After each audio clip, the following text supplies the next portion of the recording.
بلوچستان کے ضلع نوشکی کے علاقے احمد وال مل سے ہمارے گدروشیا پوائنٹ کے نمائندہ سیف ناز سمالانی کی رپورٹ کے مطابق مل میں کلی رحمان زئی کے قبائلی عمائدین سیاسی اور سماجی رہنماؤں کا ایک اہم اجلاس عام انتخابات 2024 کے سلسلے میں منعقد ہوا، جس میں قبائلی عمائدین نے علاقے کے سیاسی صورتحال پر طویل بات چیت کی۔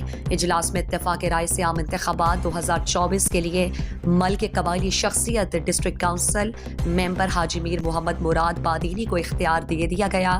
قبائلی عمائدین نے کہا کہ حاجی میر محمد مراد بادینی کی حمایت یافتہ امیدوار کی کامیابی کے لیے انشاءاللہ دن رات ایک ایک کر کے بھاری اکثریت سے اسے کامیاب کرائیں گے۔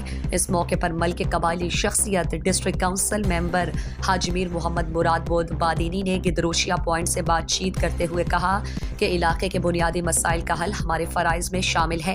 علاقے کے بنیادی مسائل کے حل کے لیے ہر ممکن کوشش کریں گے۔